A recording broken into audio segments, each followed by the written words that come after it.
Acara ini akan dimulai dalam 5 menit lagi. Dimohon untuk rekan-rekan untuk mempersiapkan diri.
Assalamualaikum warahmatullahi wabarakatuh.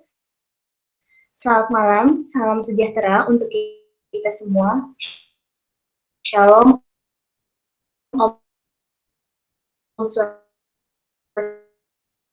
Namo Buddhaya, salam kebajikan.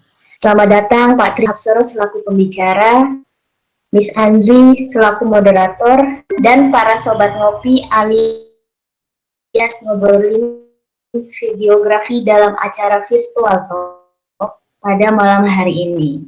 Alhamdulillah bisa berkumpul untuk bersama-sama menimba ilmu meskipun harus dilaksanakan secara online. Acara ini merupakan acara kolaborasi antara Prodi Bahasa Inggris Sekolah Vokasi UGM dan Sanggit Citra Production. Virtual Talk malam hari ini mengusung tema teknik videografi dan live streaming pada event virtual. Berikut ini akan saya bacakan agenda virtual talk ngopi. Yang pertama adanya pembukaan, selanjutnya pemaparan materi oleh panelis dan sesi tanya jawab yang dipandu oleh moderator, selanjutnya sesi foto bersama, dan yang terakhir adanya penutup. Sebelum mulainya acara, untuk para peserta dimohon untuk mematikan mikrofon dan kamera. Jika ada pertanyaan bisa ditulis di kolom chat atau menyalakan mikrofon saat sesi tanya jawab. Dan jangan lupa mengisi form absensi dan evaluasi yang akan dibagikan melalui WhatsApp group dan chat box. Rekan-rekan yang menggunakan handphone, settingannya dapat diubah menjadi horizontal atau landscape, sedangkan rekan-rekan yang menggunakan laptop, mohon untuk mengepin pembicara Pak Triyanto Hapsoro. Selanjutnya memasuki acara inti, yaitu pemaparan materi oleh panelis dan sesi tanya-jawab yang dipandu secara langsung oleh Miss Andri Handayani selaku moderator. Kepada Miss Andri dipersilahkan. Oke. Suara saya apakah sudah terdengar, Dini? Ya. Baik. Assalamualaikum warahmatullahi wabarakatuh. Salam sejahtera untuk kita semua. Om Swastiastu, Namo Buddhaya, dan salam kebajikan. Halo rekan-rekan ngopi ya, ngobrol videografi. Terima kasih kepada Mbak Dini selaku pembawa acara sudah memberikan kesempatan kepada saya. Perkenalkan, nama saya Andri Handayani dari Program Studi Bahasa Inggris Departemen Bahasa, Seni, dan Manajemen Budaya Sekolah Vokasi Universitas Gadjah Mada. Pada hari ini saya akan memandu jalannya acara ngopi ya, edisi perdana ngobrolin videografi persembahan Program Studi Bahasa Inggris DBSMB Sekolah Vokasi Universitas Gadjah Mada bersama Sanggit Citra Production. Nah, topik pada edisi perdana kali ini adalah tentang teknik videografi dan live streaming pada event virtual. Ya, kita tahu bahwa semasa pandemi ini banyak sekali aktivitas kita yang terganggu dan kita juga mendapat batasan-batasan secara fisik sehingga tidak bisa bertemu dalam kondisi yang normal seperti biasa, sehingga kebanyakan dari event-event atau acara-acara yang kita adakan sekarang beralih kepada media virtual ya, seperti yang kita pakai pada hari ini ada Google Meet, terus kemudian Zoom, Cisco Webex, dan yang lain-lain. Nah, bukan berarti jika event itu berubah menjadi media virtual akan terbatas, tapi mungkin lebih banyak kesempatan lagi bagi banyak orang untuk menikmati atau mendapatkan informasi dari event yang kita adakan. Baik, pada hari ini kita sudah kehadiran pembicara yang sangat berkompeten di bidangnya ya, yaitu Pak Triyanto Hapsoro, atau saya sering memanggilnya Mas Gentong ini. Selamat malam Mas Gentong. Ya, sebelum memulai acara malam hari ini, Pak Triyanto Hapsoro akan memaparkan tentang teknik videografi dan live streaming pada event virtual. Namun, sebelum itu saya ingin membacakan CV dari beliau yang, wah, kalau dibacakan mungkin bisa satu malam suntuk ini ya. Oke, jadi Pak Triyanto Hapsoro atau Pak Gentong ini atau Mas Gentong ini adalah seorang filmmaker dan juga founder, juga produser dan director ya, khususnya di Sanggit Citra Production. Jadi beliau lahir di Yogyakarta dan sudah banyak sekali prestasi, kegiatan ataupun pekerjaan yang berhubungan dengan audiovisual ya, seperti bekerja di bagian produksi audiovisual Puskat Yogyakarta, kemudian juga mendirikan Sanggit Citra Production, dan juga banyak sekali film yang sudah istilahnya apa ya, terlibat ya. Pak Triyanto Hapsoro ini terlibat dalam banyak sekali film, khususnya film Indonesia ya. Di sini kalau saya lihat ada sekitar 63 film dan beliau mendapatkan berbagai peran seperti assistant director ataupun editor ataupun acting coach ya, seperti di film-film Ayat-Ayat Cinta 2 dan juga Belok Kanan Barcelona, Rumput Tetangga, Lampor dan yang lain-lain. Beliau juga sangat berpengalaman sekali sebagai mentor, tutor dan juri ya pada banyak sekali ajang atau festival film yang diadakan baik skala nasional ataupun internasional. Oke, pada malam hari ini Pak Triyanto Hapsoro akan membagikan ilmu ya, sedikit ilmu. Kita sangat beruntung sekali rekan-rekan ngopi karena beliau yang saat ini super sibuk ternyata bisa menyempatkan hadir di sini ya, Mas Gentong, untuk berbagi ilmu dengan kita ya. Nanti rekan-rekan yang akan bertanya mungkin nanti bisa memanfaatkan chat box ataupun nanti juga bisa dilihat di YouTube ya, bisa memberikan komen nanti waktu sesi tanya jawab bisa kita tanyakan kepada Pak Triyanto Hapsoro. Tanpa berpanjang lebar lagi, monggo silakan saya persilakan kepada Pak Triyanto Hapsoro atau Mas Gentong untuk mengambil alih ya. Monggo Mas. Ya, matur nuwun, sugeng dalu, selamat malam teman-teman semua yang hadir pada malam hari ini. Terima kasih untuk Sekolah Vokasi UGM yang sudah istilahnya melibatkan saya di acara ini. Ini adalah sebuah kehormatan karena bisa bergabung dengan teman-teman dari Vokasi Universitas Gadjah Mada.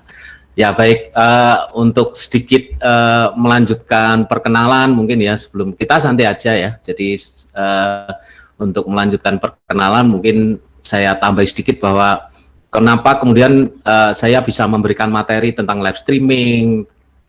Dan kalau ilmu videografi memang kebetulan sudah agak lama saya bergaul dengan ilmu videografi, tapi kemudian kok live streaming ya baru konsen di live streaming sebetulnya semenjak pandemi ini. Jadi ketika pandemi ini kemudian satu masalah kepepet, yang kedua masalah keinginan belajar yang tidak bisa berhenti karena ya kebetulan waktu itu benar-benar tidak ada pekerjaan apapun sehingga saya harus putar otak bagaimana caranya, dan akhirnya saya membuat live streaming beberapa, terus sekarang saya juga banyak terlibat di event-event live streaming dari Puro Pakualaman, Ngayuk Jakarta Adiningrat. Saya membantu di sana juga untuk kegiatan-kegiatan virtual meeting, dan juga untuk membantu living di Balai Budaya Minomartani. Nah, karena waktu itu saya dimintai bantuan sehingga mau nggak mau saya kemudian harus belajar gitu. Ya, ini adalah hasil pembelajaran saya secara otodidak personal, sehingga nanti kalau ada kekurangannya mohon maaf, dan kalau mau menambahkan juga dipersilahkan. Silakan nanti kalau mau ada yang bertanya silahkan gitu ya. Baik, saya akan memulai. Sekali lagi untuk teman-teman yang menggunakan HP, tolong HP-nya jangan di vertikal tapi di horizontal ya, supaya nanti tidak terpotong. Baik, saya akan mulai dengan teknik videografi dan live streaming dalam event virtual. Nah, ini kenapa kemudian menjadi penting. Nah, sekarang kita akan masuk dulu pada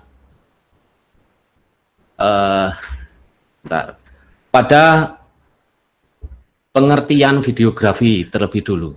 Jadi videografi adalah sebuah proses pengambilan gambar ya yang gambar bergerak di media elektronik, seperti merekam video yang akan disimpan ke disk ya, zaman sekarang disk, ataupun langsung di streaming di media virtual, YouTube, Facebook dan sebagainya, Twitter dan sebagainya. Nah, saya kebetulan mengalami dua masa yang patut saya syukuri. Yang pertama adalah saya mengalami masa yang namanya analog. Jadi analog karena kebetulan saya sejak tahun 1993 saya sudah mulai bermain di audiovisual, walaupun masih menjadi freelance. Tapi dari situ, dari analog ini, video-video analog ini, saya banyak belajar tentang bagaimana menggunakan rasa dalam membuat sebuah apa ya istilahnya sebuah presentasi atau produk audiovisual gitu. Nah, dan terima kasih juga karena saya masih diberi kesempatan untuk mengalami yang namanya dunia digital. Nah, dunia digital pertama kali ini saya alami tahun 2001 ketika waktu itu mengedit sebuah video. Dan dengan digital itu pertama kali saya itu heran dan gumun dan wah pokoknya kayak wong desa itu. Jadi ketika tiba-tiba bisa melakukan yang namanya slow motion itu saya sudah senang sekali tahun itu tahun 2001. Bisa slow motion, kemudian bisa menggunakan Adobe Premiere untuk pertama kali. Waktu itu Adobe Premiere masih 6 gitu ya.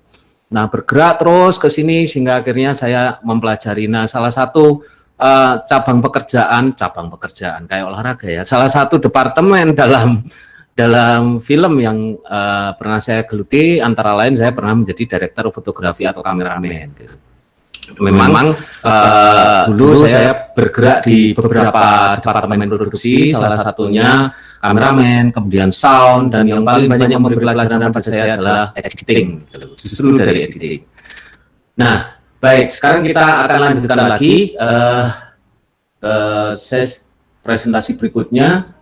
Nah, kemudian kenapa ilmu videografi saat ini kemudian dibutuhkan? Nah, karena terjadi yang pertama peralihan medium atau media event offline ke media event virtual akibat pandemi. Dan saya juga tidak tahu setelah pandemi ini selesai apakah kemudian event-event virtual juga akan selesai. Kita belum tahu karena ini sudah menjadi habit sekarang, sudah menjadi new normal dalam tanda petik bahwa ketika kita dengan Zoom atau Google Meet atau dengan apapun itu sudah menjadi hal yang biasa sekarang. Nah, mungkin siapa tahu juga hal ini akan menjadi kebiasaan baru, ya, menjadi kebiasaan baru yang akan terus bergerak zaman walaupun pandeminya sudah berlalu. Kita belum tahu itu maka ilmu videografi menjadi salah satu ilmu yang sekarang banyak dicari ya. Mohon maaf sebetulnya belum kedap banyak motor. Nah itu. Terus ilmu videografi ini bisa memfasilitasi event virtual agar bisa terdokumentasi dengan baik. Nah, ini adalah salah satu yang penting. Kenapa kemudian sebaiknya kita mengetahui ilmu videografi sebelum kita membuat event virtual ataupun live streaming. Ya, karena apa? Karena faktor ketiga, dokumentasi event atau kesenian atau apapun itu sifatnya adalah abadi. Jadi begitu sebuah event itu tercapture secara audiovisual, maka itu bisa kita simpan dan sifatnya akan berlangsung selamanya. Tergantung kemudian bagaimana kita menyimpannya, apakah mau kita simpan ataukah mau kita hapus gitu. Baik. Nah, peralihan medium, kita akan membahas kemudian peralihan medium ini seperti apa.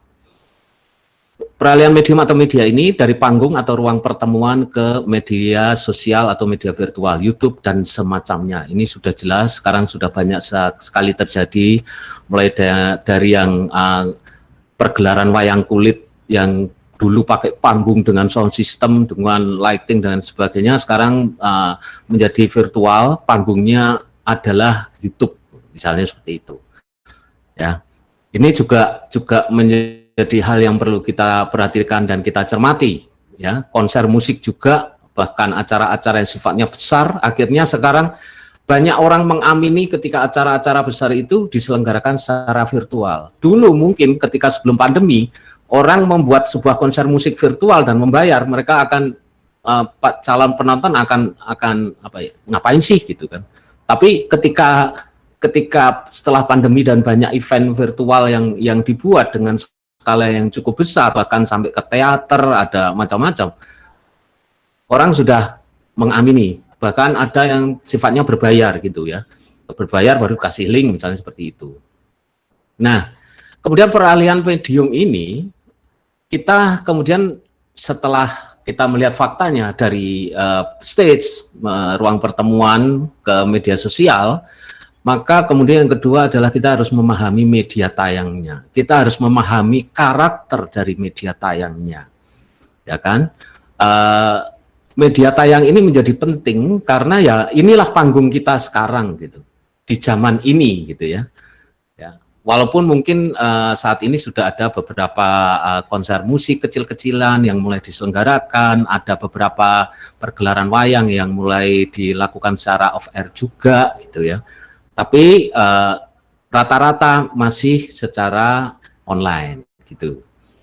Nah, media tayang harus kita perhatikan, yang permasalahannya adalah ukurannya. Jadi, kalau dulu ketika kita menonton sebuah panggung, misalnya kita nonton dari sudut pandang manapun ukuran panggungnya sama. Pakai panggung 8x10 ya akan terlihat 8x10. Tetapi zaman sekarang panggungnya mempunyai ukuran yang berbeda-beda. Ada yang 24 inch, ada yang 5 inch, ada yang 6 inch, ada yang 60 inch. Sehingga kita harus sangat memahami betul bahwa media ini atau panggung ini mempunyai ukuran masing-masing tergantung siapa penontonnya. Seperti malam ini, tadi kami ngetes tampilan sebelum event, ya. Ini juga menjadi kebiasaan saya ketika akan mengadakan live streaming, biasanya 1 jam sebelum itu pasti kita cek and recheck dulu.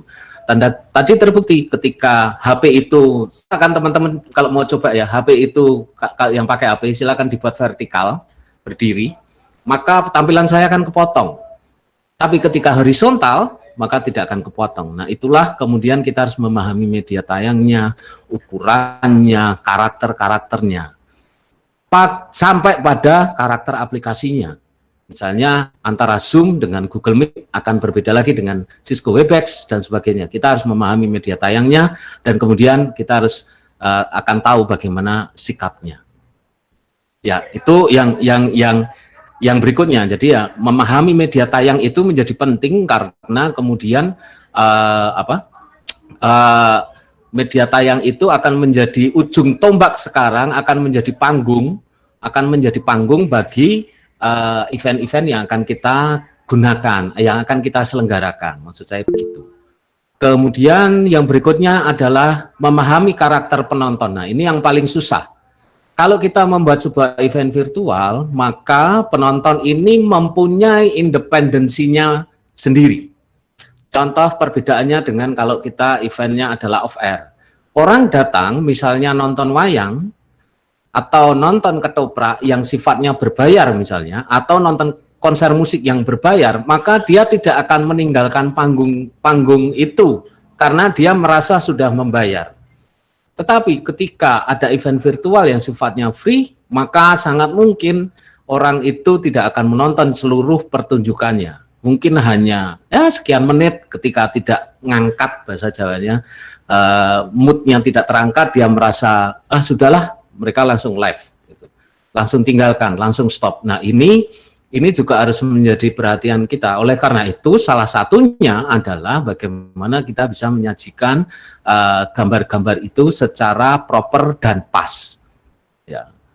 Proper yang pas itu adalah tergantung dari beberapa hal. Nanti akan saya jelaskan. Apakah setiap event bisa menggunakan ilmu videografi yang ini atau yang ini? Belum tentu juga, tetapi ada prinsip-prinsip dasar yang harus kita ketahui, terutama dalam konteks videografi adalah pencahayaan dan kamera itu sendiri, karena setiap kamera juga mempunyai karakternya masing-masing, penataan cahaya juga mempunyai karakter dan hasilnya masing-masing. Nah, ini yang harus dipelajari. Nah, kemudian ada juga masalah karakter penonton ini, masalah durasi ya. Jadi ketika kita membuat sebuah event virtual, maka sekarang sudah mulai sangat diperhitungkan yang namanya durasi. Karena penonton itu kadang-kadang tidak mau menonton durasi yang terlalu panjang gitu. Saya punya channel YouTube yang membuat live streaming selama 2 jam, setiap minggu sekali.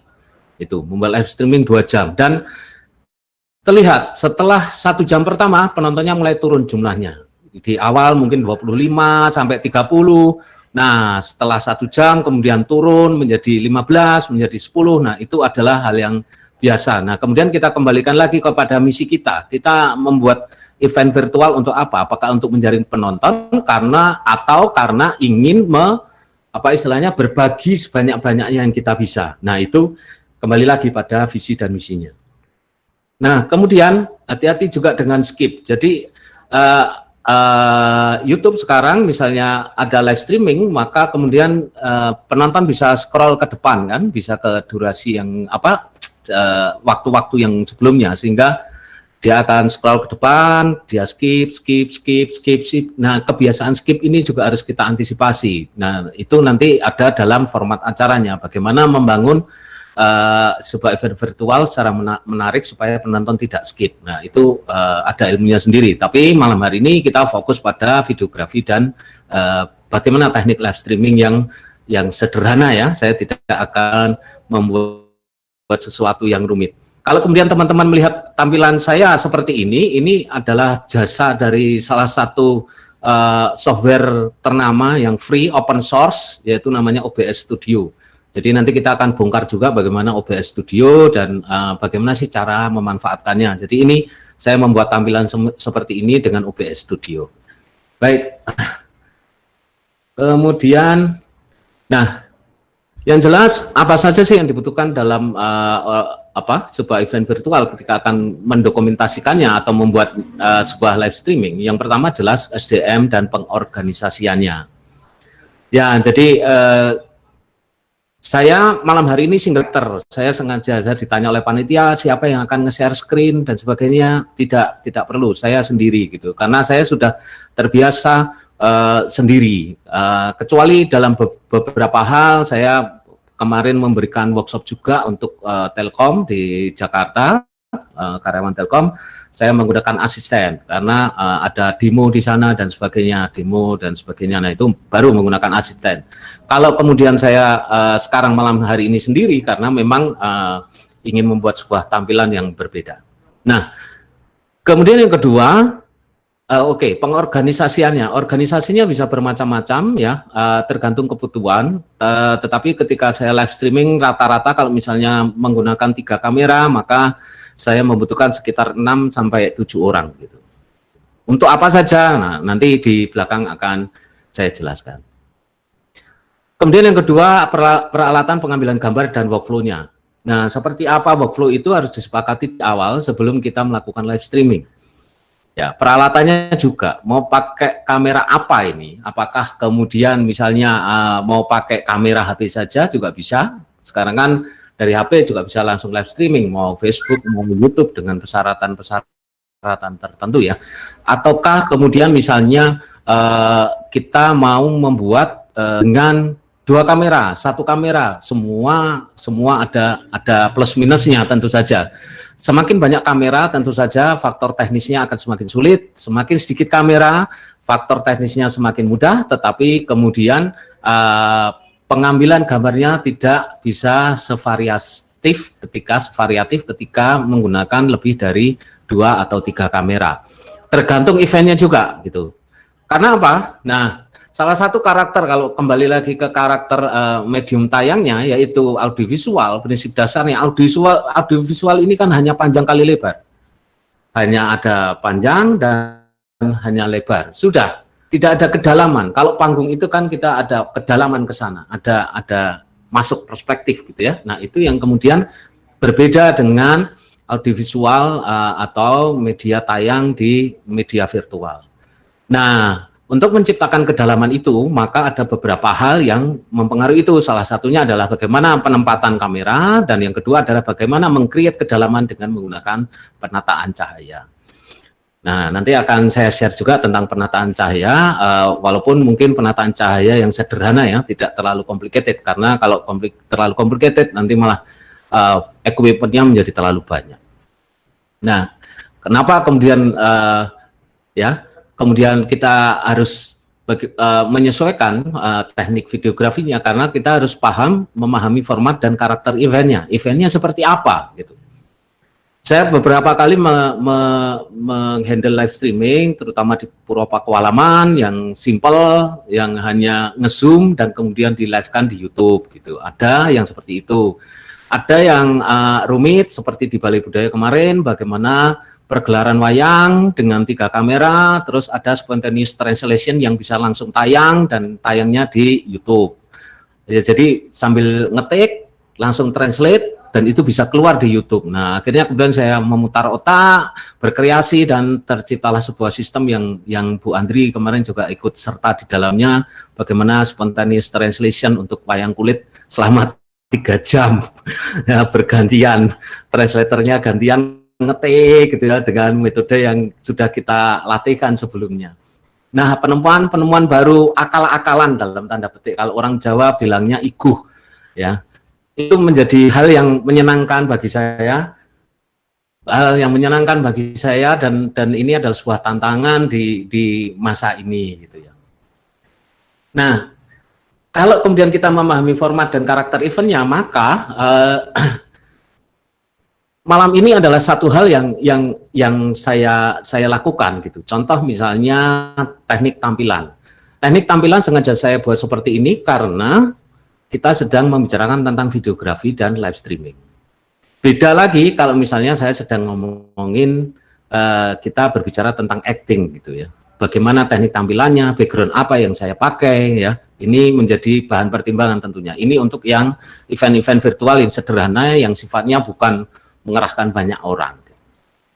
Nah, format dan karakter event ini menjadi sangat berpengaruh pada bagaimana kita menentukan teknis videografinya dan bagaimana kita menentukan format dari teknik pengambilan gambarnya. Nah, kemudian yang berikutnya adalah hardware dan software yang memadai. Nah, ini menjadi salah satu hal yang selalu menjadi tantangan bagi saya pribadi. Saya tidak tahu kalau teman-teman ya, tapi bagi saya pribadi adalah sebuah tantangan karena yang pertama adalah saya sendiri masih minim alat, jadi apa yang saya punya hanya software saja, software yang diberikan Tuhan, yaitu otak saya aja, tapi ya paitan utek lah bahasa Jawa nih gitu. Jadi saya hanya paitan bermodalkan bagaimana kemudian membuat iguh itu tadi dari yang hal yang agak sulit, kemudian bagaimana kita bisa mempermudah itu dengan menemukan sistem-sistem yang sederhana, yang baru, dan itu dengan cara kita harus belajar memang. Jadi saya banyak belajar dari YouTube, dari teman-teman yang melakukan live streaming. Saya bertanya bagaimana tingkat kesulitannya dan sebagainya, sampai ada grup di alumni SMA saya yang isinya konten kreator semua, dan kita saling bertukar pengalaman di situ. Ya, nah. Hardware dan software ini menjadi hal yang pilihannya. Jadi kalau memang kita tidak mempunyai hardware dan software yang memadai, mungkin kalau misalnya kita akan menyelenggarakan event sendiri, maka kita jangan menggunakan teknis yang terlalu rumit. Ya, bisa disederhanakan. Contohnya misalnya kalau saya hanya punya laptop i3 dengan RAM 4 GB, nah itu kan udah jadul banget ya, padahal dulu itu kenceng banget itu. Sama seperti laptop yang saya punyai, saya hanya menggunakan i3 dengan RAM 4 GB.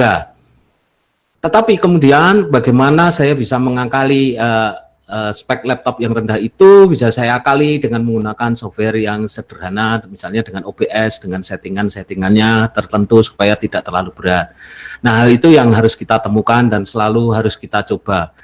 Pastilah akan ada trial dan error, itu jelas, karena di beberapa waktu yang lalu ketika saya di Puro Pakualaman juga menemukan trial dan error juga, bagaimana kita mencoba sesuatu, ada yang gagal, ada yang berhasil. Nah, itu hal yang biasa di zaman ini, kecuali kalau peralatannya udah lengkap, nah itu lain soal gitu kan. Misalnya saya peralatannya lengkap, SDM-nya lengkap, saya bisa istilahnya membawa sekian orang dan tidak masalah, nah itu lain soal. Tapi ketika kemudian kita dibatasi satu misalnya oleh jumlah SDM, kemudian peralatan dan sebagainya, maka kita harus lebih banyak menggunakan memutar otak kita dibandingkan menggunakan istilahnya tangan kita. Jadi kalau Kalau saya biasanya hanya misalnya biasa 7 orang, kemudian harus 3 orang, maka saya tidak bisa nuting-nuting, nggak bisa nunjuk-nunjuk, tapi saya harus lakukan sendiri gitu kan. Nah itu yang saya lakukan.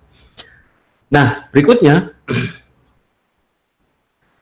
nah tahapan kerjanya kira-kira seperti ini. Jadi pertama harus memahami naskah dan rundown eventnya. Maka di awal saya bertanya tadi, rundown ini acara ini akan seperti apa? Karena kemudian saya harus menyesuaikan dan harus menyesuaikan seperti apa. Ya, jadi naskah ini juga atau rundown ini juga harus dibuat ya. Untuk teman-teman mungkin yang sudah terbiasa menyelenggarakan event pasti tahu bahwa penting, rundown itu penting, atau istilah simpelnya daftar acara itu penting. Ya, kemudian yang kedua adalah menentukan gaya visualnya gitu. Kalau kemudian tampilan saya seperti ini dengan gaya visual seperti ini, di belakang ini adalah sebetulnya adalah layar hijau gitu, dan saya hanya menggunakan 3 lampu, saya nggak bisa saya syuting ya, saya hanya menggunakan 3 lampu, yang satu dengan lampu belajar, saya isi bulam apa istilahnya LED, dan 2 saya gantung. Saya bukan menggunakan lampu studio yang gede-gede dengan softbox, enggak. Saya hanya menggunakan 2 dan yang satunya saya bungkus dengan apa istilahnya diffuser atau perata, yaitu kertas kalkir. Udah, that's it. Tetapi tampilan di yang teman-teman lihat ya seperti ini gitu. Seolah-olah saya menggunakan kamera lighting yang gede-gede gitu kan. Padahal tidak sama sekali. Saya hanya menggunakan yang 14 watt, 25 watt sama 8 watt. Sudah. Itu 3 saja. Hanya untuk 1 orang memang. Kalau kemudian tambah orang, 2 orang, 3 orang, pasti akan berbeda lagi kebutuhannya. Nah, menggunakan hal-hal sederhana ini sebagai sebuah apa ya istilahnya alat bantu bagi kita itu menjadi penting. Bagaimana proses saya menempatkan lighting, titiknya harus di mana. Ini saya ini pun masih ada bayangan lighting di kacamata saya ya, karena kacamatanya murah, jadi bukan yang ini masih memantulkan cahaya, ini masih ada bocoran misalnya semacam itu. Nah itu menjadi bahan pertimbangan pada saat kita menentukan gaya visual, lighting dan sebagainya.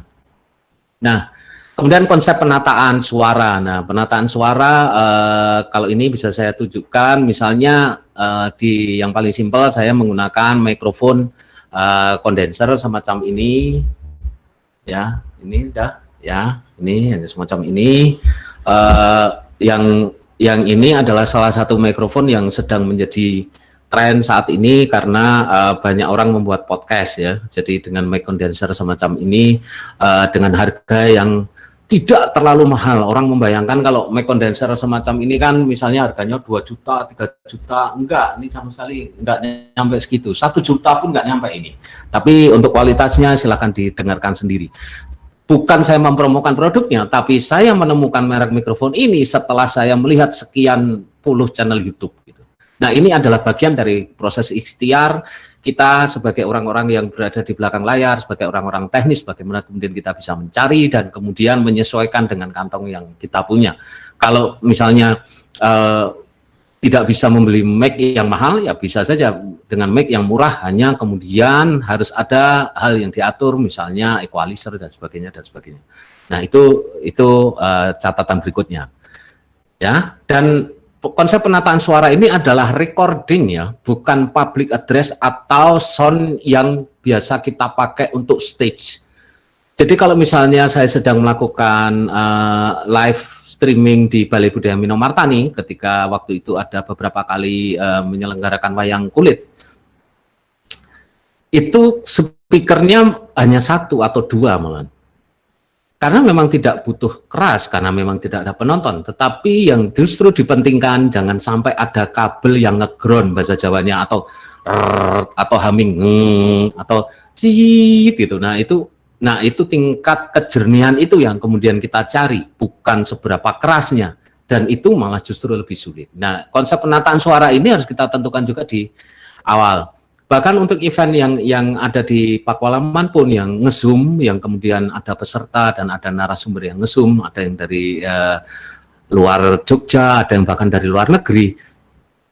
Saya selalu menanyakan mereka pakai mikrofon apa, apakah earset yang seperti ini atau mikrofon apa gitu. Walaupun saya juga tidak akan oh jangan pakai itu juga enggak. Hanya kemudian saya akan mengantisipasi karena saya mengatur outputnya ke YouTube, maka saya harus mengantisipasi di settingan softwarenya akan seperti apa settingannya, gitu. Nah, cek koneksi internet dan instalasi peralatan ini juga penting. Jadi koneksi internet ini menjadi salah satu yang menjadi andalan dunia usaha sekarang.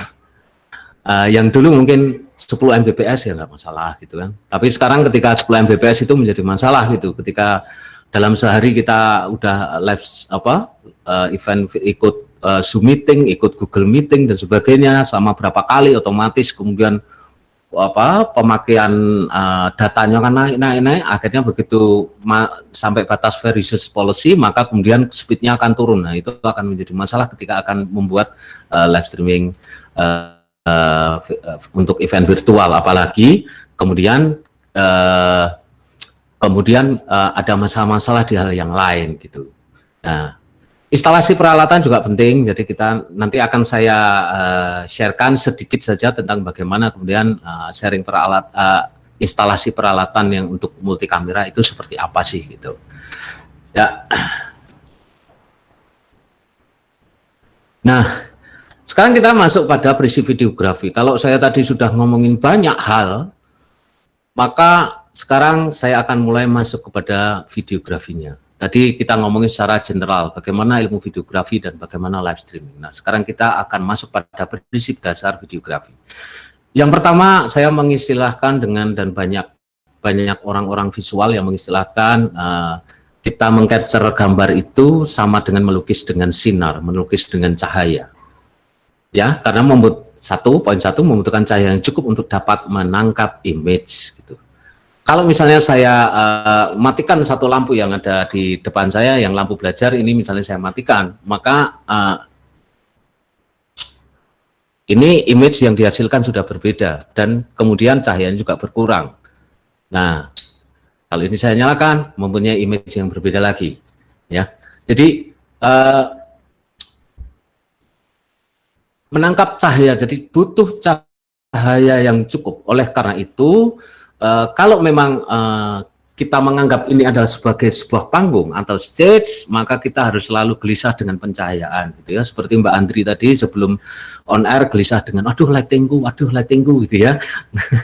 Itu kegelisahan yang bagus itu, Mbak Andri, santai aja. Itu kegelisahan yang bagus karena dengan kita care terhadap penataan cahaya, maka secara perlahan kita sudah menyadari prinsip dasar dari videografi, yaitu membutuhkan cahaya yang cukup. Ya. Objek yang memantulkan cahaya ditangkap oleh lensa dan diproses melalui prosesor elektronik dan kemudian direkam ke dalam sebuah media penyimpanan. Ini adalah alur kerjanya, ya, sebagai sebuah pengetahuan dasar saja. Jadi, dan berikutnya kamera foto dan video mempunyai keterbatasan dalam menangkap image. Apabila cahaya tidak cukup, maka kamera tidak mampu menangkap image tersebut. Jadi kalau misalnya saya matikan semua lampu yang ada di ruangan saya, maka kemudian gambar saya bisa bubar gitu. Ya, karena kamera tidak mampu lagi menangkap. Ini saya hanya menggunakan kamera webcam ya. Saya tidak menggunakan DSLR, enggak, ini kamera webcam. Webcam ya dari komputer. Dan ini bawaan langsung dari komputernya. Jadi bukan saya menggunakan kamera yang mahal yang 2 juta, 3 juta, enggak, ini saya cukup dengan ini. Hanya karakter kamera webcam yang sudah menjadi bawaan itu biasanya dia tidak terlalu peka dengan cahaya. Oleh karena itu maka kemudian saya membutuhkan banyak lampu di sini. Total ada 4, yang satu lampu ruangan di atas gitu ya. Di atas saya ini ada lampu ruangan. Nah, ini adalah contoh bagaimana kalau misalnya kita menggunakan kamera yang canggih, mirrorless atau apa dengan kepekaan sensor kameranya yang bagus, maka kita hanya menggunakan 1 lighting mungkin cukup, hanya 2 lighting mungkin cukup gitu. Tapi karena ini tidak proper kameranya, maka cahayanya yang harus proper. Dan efeknya adalah saya keringetan karena di sini nggak ada AC-nya. Maaf, saya melap dulu. Bu Andri ketawa. Ya biasa ya, Bu Andri juga ikut ngelap tuh. Kepanasan juga. Ya itu, kira-kira seperti itu. Nah, kemudian yang berikutnya adalah kamera foto dan video tidak mampu melihat warna seperti warna aslinya. Nah, ini yang penting.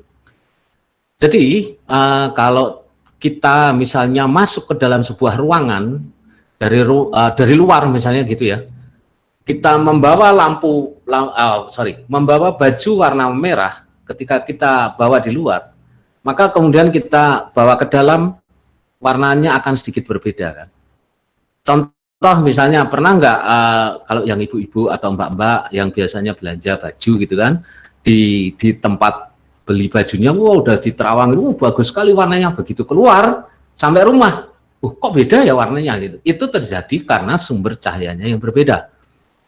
Nah, bahkan mata kita pun kadang masih tertipu oleh cahaya itu. Jadi antara misalnya saya pakai lampu LED atau neon, dengan ketika saya melihat sesuatu dengan matahari, dengan sumber cahaya matahari, itu warnanya pasti akan berbeda. Itu mata manusia, apalagi kamera. Ya, apalagi kamera. Nah, oleh karena itu kita perlu mengetahui bagaimana teknik videografi ini. Jadi, bagaimana karakter kamera itu. Kita harus memahami tools yang kita pakai. Saya harus memahami karakter webcam ini, gitu kan. Sampai saya mencari misalnya software yang bisa men-setting webcam ini secara manual gitu ya. Rata-rata webcam itu kan auto ya. Jadi kalau teman-teman melihat misalnya ini ada begini, nah biasanya ini cahayanya berubah gitu kan. Kalau ini kan enggak, karena kemudian saya sudah menemukan dengan proses pencarian tertentu menemukan bagaimana kita bisa mengatur webcam ini dengan manual. Nah, ini yang penting juga, bahwa ketika kita sudah masuk pada dunia videografi, maka kita jangan tergantung pada proses yang otomatis. Kita harus melakukannya dengan manual. Jadi kalau misalnya kameramen yang sedang bersama saya saat live streaming, mereka sudah paham bahwa saya selalu memastikan bahwa semua settingannya manual, jangan otomatis, karena itu berbahaya, dalam tanda petik secara visual akan berbahaya. Lebih baik misalnya terlalu terang itu ditutup dengan manual daripada otomatis yang melakukannya, karena bagaimanapun manusia punya rasa. Saat misalnya tiba-tiba cahaya berubah, misalnya itu event outdoor, matahari tiba-tiba keluar, kan kemudian terlalu bright ya, image-nya terlalu terang gitu, maka kita bisa menutup dengan pelan-pelan. Tapi kalau kemudian kita menjaga atau apa istilahnya, kita bergantung pada proses otomatis, dia bisa aja langsung nutup gitu. Tetapi efeknya adalah kemudian penonton akan merasa terganggu dengan hal itu. Itu. Ya. Nah, ini yang penting. Jadi memang agak rumit ya kalau kita mau memahami teknik videografi, tapi ini adalah hal-hal dasar yang harus dikuasai. Yang pertama adalah kita harus tahu tentang white balance. Jadi kalau di kamera teman-teman, Bapak Ibu, Mbak-mbak, Mas-mas semua, adik-adik yang ada di sini menemukan logo-logo semacam itu, yang di sebelah kiri BB settingnya semacam itu, maka itu adalah menunjukkan white balance atau color temperature atau filter dari kamera itu. Ya. Kemudian di kanan itu ada light source-nya. Jadi kalau misalnya kita menggunakan domestic lighting atau misalnya lampu bolam, lampu pijar ya. Lampu pijar yang merah itu ya, bukan lampu LED. Itu suhu warnanya bukan suhu panas ya. Bukan suhu udara ya, beda. Itu satuannya K itu adalah Kelvin, jadi derajat Kelvin. Itu mempunyai suhu warna antara 2500 sampai 3000. Ya, kemudian fluorescent itu neon, LED semacam ini itu antara 4000 sampai 5000. Terus sampai ke atas itu sampai 10.000 derajat Kelvin. Ini bukan berarti panas banget ya, enggak. Tapi semakin ke atas itu digambarkan dengan cahayanya semakin biru. Kalau kita lihat di WB setting itu bawahnya, nah itu cahayanya semakin biru atau semakin putih gitu. Matahari itu yang clear blue sky itu yang paling putih cahayanya. Oleh karena itu, kenapa kemudian ini diperlukan? Karena kamera video itu pada dasarnya hanya menangkap 3 warna primer yang sudah ditentukan dari pabriknya, gitu, yaitu RGB, red, green, and blue. Nah, kemudian kamera memberi filter di dalam kameranya supaya kita bisa mencari keseimbangan warna putih dari perpaduan 3 warna itu menyesuaikan dengan sumber cahaya yang masuk. Kira-kira semacam itu ya proses kerjanya. Jadi kalau selama ini kita hanya bermain dengan auto, ya nggak apa-apa, silahkan. Tetapi kemudian biasanya tidak akan terlalu bagus hasilnya karena akan bisa terang gelap, bahkan warna itu bisa berubah ya. Apalagi ketika full auto, maka misalnya kita berpindah dari dalam yang sumber cahayanya neon, kemudian kita keluar ke arah sumber cahaya matahari, maka kemudian warna kulit kita pun bisa berubah. Set gitu kalau teman-teman pernah mencoba eksperimen. Hanya memang istilahnya filter-filter semacam ini tidak terdapat di semua jenis kamera ya.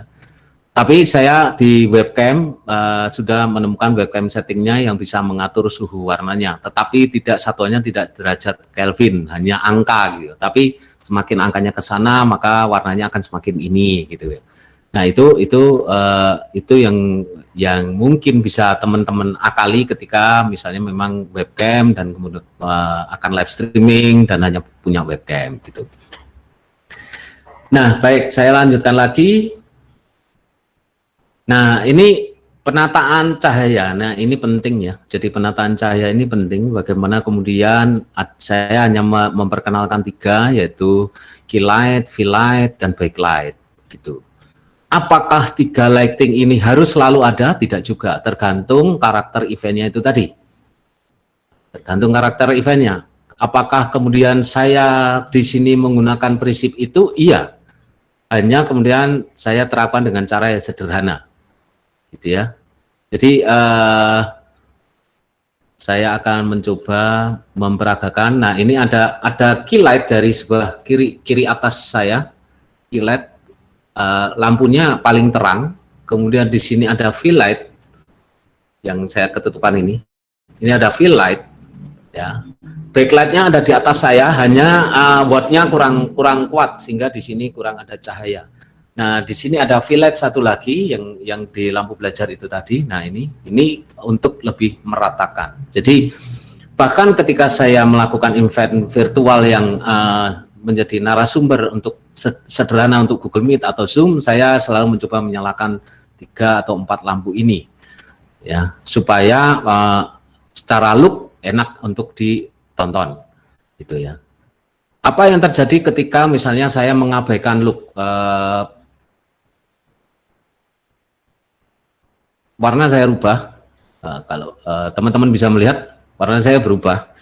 Ya, ini karena white balance yang manual itu saya rubah. Ini bukti kalau misalnya ini semacam salah filter ya. Ya. Tapi kemudian ketika warna itu saya kembalikan menjadi lebih enak dipandang. Apakah kalau saya overkan lebih enak dipandang? Enggak juga.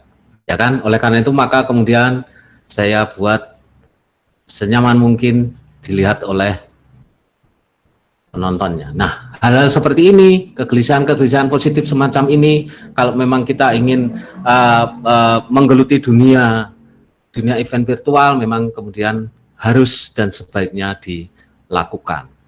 Ya, ini 3 prinsip dasar lighting yang bisa menjadi acuan. Apalagi kalau misalnya kita mengajar. Saya kebetulan juga mengajar kelas acting online, jadi saya mengajar dengan anak-anak yang berasal dari ujung barat sampai ujung timur Indonesia. Saya juga mencoba untuk selalu tampil supaya enak dilihat. Nah, gitu. Saya sih juga berharap dari teman-teman pengajar juga bisa melakukan hal yang sama supaya mahasiswanya juga bisa nyaman melihatnya.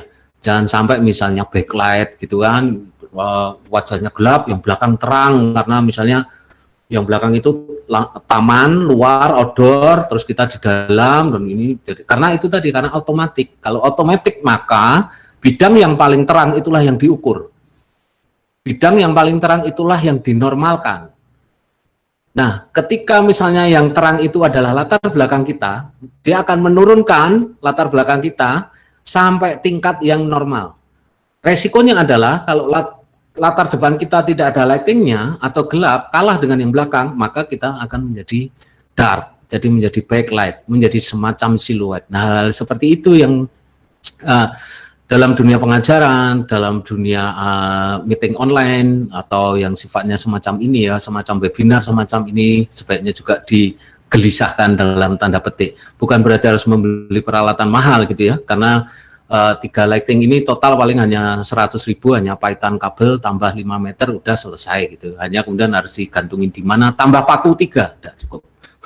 Tambah paku 3, pukul besi udah cukup. Gantungin aja dung di mana. Hanya kemudian memang letak dan sebagainya. Nah, kalau saya pribadi yang saya masih gelisahkan adalah masalah penataan suara karena rumah saya di pinggir jalan dan kemudian banyak motor lewat. Nah, sementara studio saya belum bisa kedap. Itu. Nah, baik, kita lanjutkan. Ya, kemudian dengan gaya visual ini juga ditentukan atas dasar pertimbangan tema acaranya. Jadi tema acaranya apa? Saya nanti akan perlihatkan contohnya ya. Kemudian gaya kreatornya sendiri, peralatan yang digunakan, budget oriented atau quality oriented. Nah, ini yang perlu diperhatikan. Jadi tema acaranya apa? Kalau misalnya tema acaranya itu adalah musik, tentu saja akan berbeda karakter pencahayaannya dengan wayang misalnya. Saya agak kontraskan aja ya. Jadi nanti saya akan berikan contoh picture screen grab dari pertunjukan wayang. Seperti apa gaya lighting yang biasa saya gunakan. Gitu. Terus gaya kreatornya ya jelas ini mengandung unsur subjektivitas karena bagaimanapun seorang videographer istilahnya itu adalah seorang seniman visual. Jadi pastilah punya subjektivitas dan taste tersendiri. Kemudian peralatan yang digunakan jelas. Peralatan yang digunakan antara menggunakan lighting yang banyak dengan lighting yang sedikit pastilah akan berbeda. Dengan jenis lighting yang ini dengan jenis lighting yang ini pasti akan berbeda. Nah, ini juga yang harus dipahami kalau kita ingin membuat event virtual ya. Terus kemudian budget oriented atau quality oriented. Nah, ini yang biasanya menjadi tarik ulur selama ini itu ya. Kalau kita misalnya budget oriented, maka ya sudah budgetnya ada berapa, bahkan 0 rupiah pun ya sudah bagaimana caranya kita bisa membuat sebuah live streaming dengan kualitas yang tidak terlalu jelek gitu ya. Kalau quality oriented, ya kualitasnya sebagus mungkin, ya toh. Tapi budget nggak masalah gitu. Wah, itu enak sekali gitu. Kita bisa koneksi internetnya kita hambur-hamburkan, kameranya 4 lah, 5 lah, 6 lah, kemudian bisa pakai komputer dengan spek paling tinggi, lighting yang begitu banyak, itu sangat mungkin gitu ya. Tapi kalau tidak ada, nah bagaimana kemudian kita memutar kreativitas kita dan inilah yang unik justru di live streaming ini karena yang dilihat penonton adalah apa yang ada di layar, bukan apa yang ada di belakang layar. Kalau saya bisa fotokan atau sayang ini komputernya agak besar jadi nggak bisa saya pindah-pindah. Kalau misalnya saya bisa fotokan situasi studio saya, maka situasi studio saya sangat tidak standar. Tapi apapun yang tertampil di kamera itulah yang terlihat dan itulah yang ditonton oleh penontonnya. Itu. Nah ini adalah contoh beberapa gaya visual yang pernah saya buat. Jadi ini adalah di Balai Budaya Minomartani. Waktu itu saya membuat sebuah apa istilahnya pergelaran wayang dan ini ada beberapa fotonya. Saya gedekan sedikit ya. Bentar. Nah, ini ada beberapa fotonya. Nah, ini bagaimana kemudian saya bermain warna, bermain angle. Ini saya foto dengan HP, kemudian saya berikan kepada teman-teman kameramen di grup WA. Ini nanti karakternya akan seperti ini nih. Angle-nya akan seperti ini nih. Bukan angle yang biasa dalam dokumentasi wayang. Gitu kan. Kalau teman-teman pernah melihat dokumentasi wayang, mungkin jarang melihat angle-angle yang semacam ini. Ya, dengan situasi pencahayaan yang seperti itu. Ini pada saat latihan ya. Bagaimana kemudian di sebelah ini saya membuat over shoulder shot namanya. Ini dari pengendangnya ke arah sana, ke arah screen. Terus dari sini ini ada pemain saron dengan latar belakang. Ini jarang biasanya. Dan kameramen ketika saya membuat sebuah live streaming biasanya kameramen harus banyak bergerak gitu, bukan kameramen dengan tripod yang diam gitu. Tapi sekali lagi tergantung eventnya akan seperti apa. Nah, karena di event Bali Budaya Minomartani ini pada saat pembukaan Mawayang kemarin saya diberi kebebasan untuk berkreasi, saya mencoba sebuah kreasi yang baru dengan angle-angle yang baru gitu. Yang sebetulnya sudah dilakukan, banyak dilakukan, angle-angle semacam ini, high angle, ini ada high angle. Sebetulnya sudah banyak dilakukan dengan semacam ini apa istilahnya two shot sebetulnya, ya, dengan latar belakang ini pemain saronnya ada di depan, ini kan jarang. Sebetulnya sudah banyak dilakukan, hanya ini biasanya angle-angle untuk musik, konser musik. Nah, saya terapkan di wayang gitu. Apakah pas atau tidak, monggo silakan bisa ditonton di Bali Budaya Minomartani channel YouTube-nya. Ini juga, nah ini masalah karakter lighting ya. Bagaimana kemudian saya menciptakan karakter lighting yang sedikit dark gitu ya. Jadi kalau teman-teman perhatikan yang di sini yang paling kanan bawah ini saya menggunakan lighting yang cukup banyak. Ini kalau tidak salah ada 10 buah. 8 sampai 10 buah lighting yang dipakai. Yang ini 5 tambah 6 lighting yang dipakai untuk 3 ini. Gitu ya. Bagaimana kemudian ketika dalang itu di belakang itu ada clear-nya, karena dalangnya akan bermain wayang kulit juga, tapi di awal dia bermain wayang golek, maka bagaimana kemudian lighting yang ada di belakang ini, yang untuk depan ini tidak mengenai bagian belakang. Nah, hal-hal seperti ini harus kita pikirkan. Ya, tekniknya. Ya. Ini hanya menggunakan lampu-lampu kotak, Pak, tahu ya, lampu 500 watt kotak itu. Tapi bukan kemudian langsung kita semprotkan jebret, itu enggak. Kita kasih cerobong pakai aluminium foil atau semacam itu, atau kertas manila hitam, kita arahkan, oh yang ini untuk lighting ini, yang ini untuk lighting ini. Bukan sekedar asterada, asal terang dan ada, bukan seperti itu. Tapi bagaimana kita bisa menciptakan suasana sama seperti ketika kita menciptakan suasana untuk panggung gitu kan. Kalau orang yang sering menjadi apa istilahnya menjadi penata cahaya untuk panggung pasti akan tahu perbedaannya. Baik, kemudian yang berikutnya ini contoh gaya visual. Nah, sekarang kita akan masuk pada live streaming. Nah, ini adalah workflow live streaming sederhana yang biasanya saya lakukan untuk tiga kamera ya, untuk 3 kamera. Jadi kita menggunakan 2 station, yang pertama station 1, kemudian ini station 2, ya. Output terakhirnya di YouTube, ya. Ini instalasi ini saya lakukan ketika kemarin ada gladi atau latihan nari di Puro Pakualaman dengan menggunakan 3 kamera, tapi menggunakan Zoom ya, bukan Google Meet. Terus dengan ada peserta yang ikut menari, gitu. Nah, ini saya gunakan dari kamera ini, kemudian masuk ke ATEM ini. ATEM ini adalah video mixer. Kemudian saya masukkan ke laptop, ya. Dari laptop ini, dari Google Meet itu kan kalau kita lihat settingannya di titik 3 itu, kemudian masuk ke video, itu kan ada pilihan kamera-kamera itu. Nah, kalau ini ada video mixer, maka biasanya otomatis akan terdeteksi di situ dan kita pilih itu. Nah, ini kemudian kita outputkan. Jadi apa yang dilihat oleh peserta di Google Meet, seperti yang terlihat sekarang, ini adalah hasil dari video mixernya, ya. Nah, ini untuk Google Meet-nya. Terus teknik yang sederhana adalah saya menggunakan station kedua. Ini saya menggunakan 1 laptop dengan 1 monitor. Di sini saya menggunakan 3 software sekaligus, Google Meet. Jadi saya ikut menjadi peserta Google Meet. Kemudian saya capture screen-nya seperti yang teman-teman lihat. Ini adalah capture screen dari layar di komputer saya. Kemudian saya masukkan ke OBS. Dari OBS ini OBS ya, logonya OBS. Dari sini kemudian saya masukkan ke YouTube. Nah, ini workflow yang biasanya saya gunakan, gitu.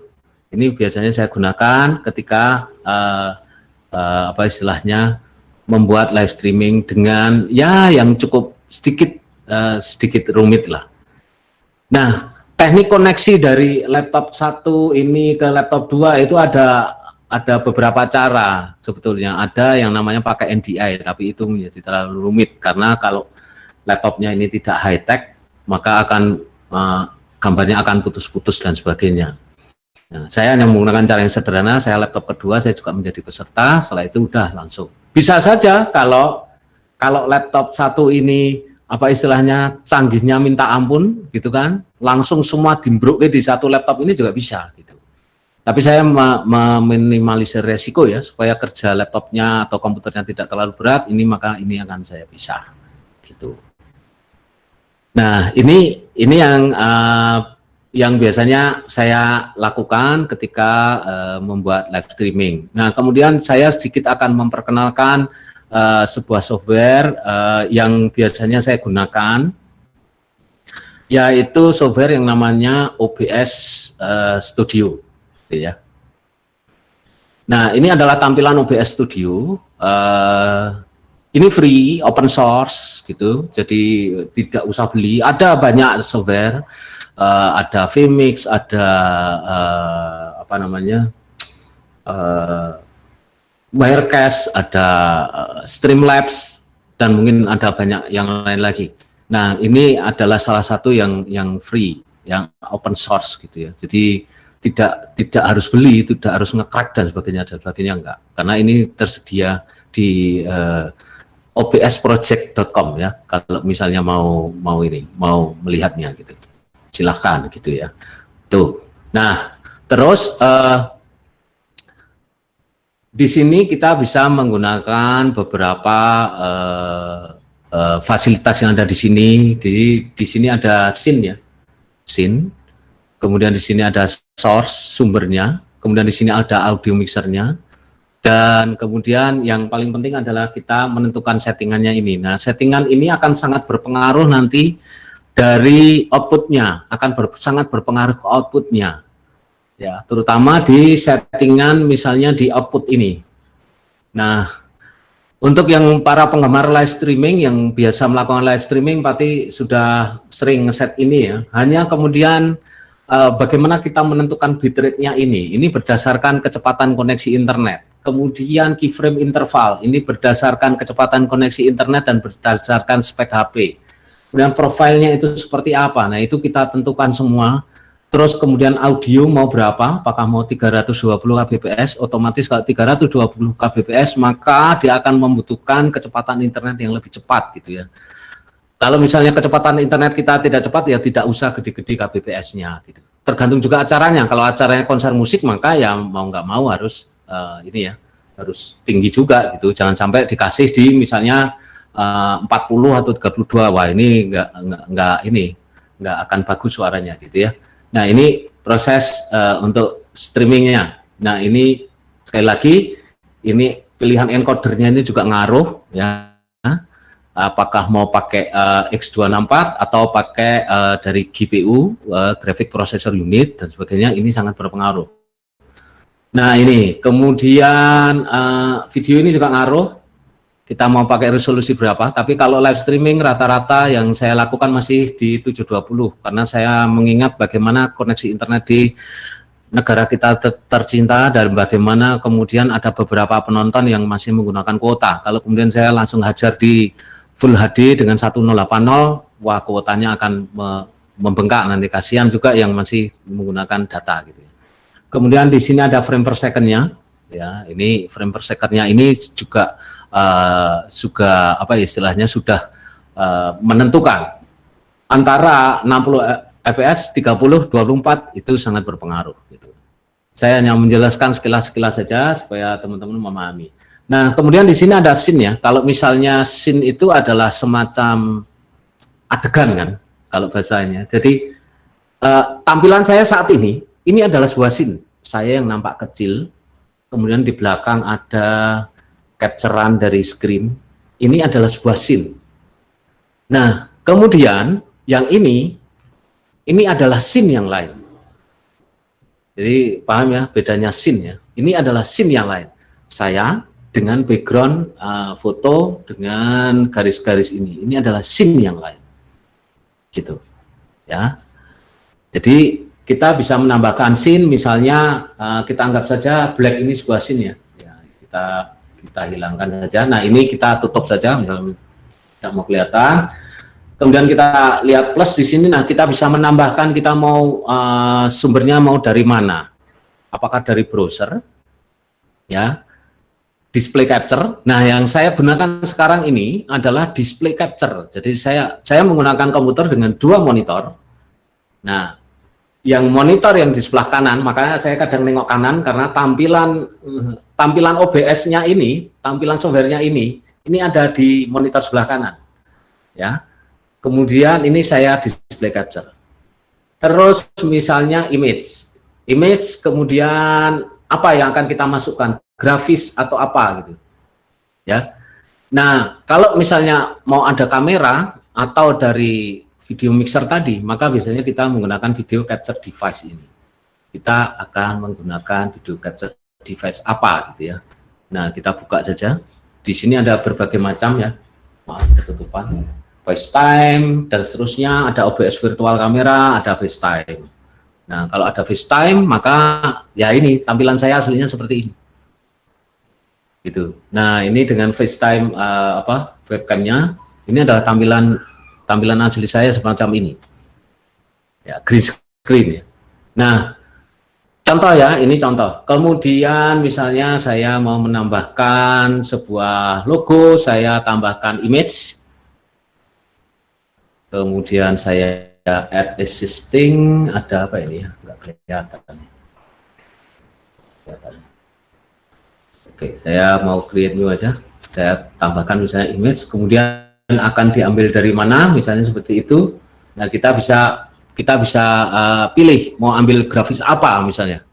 Ya.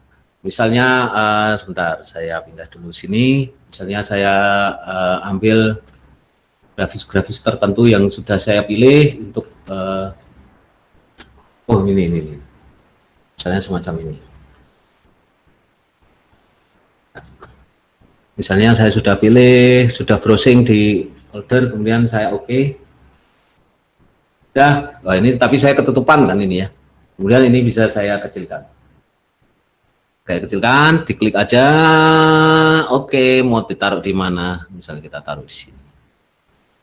Ini image, gitu. Nah, kemudian salah satu yang asik adalah misalnya saya akan membuat latar hijau ini saya hilangi, sama seperti yang ada saya sekarang ini ya. Ya, baik supaya tidak mengganggu wajah saya yang di bawah, tak hilangin deh, biar nggak double nanti nggak gantengnya double. Sebentar. Ya, gini aja. Nah, oke, baik. Ini saya gedein aja. Lebih mantap melihatnya. Nah, baik.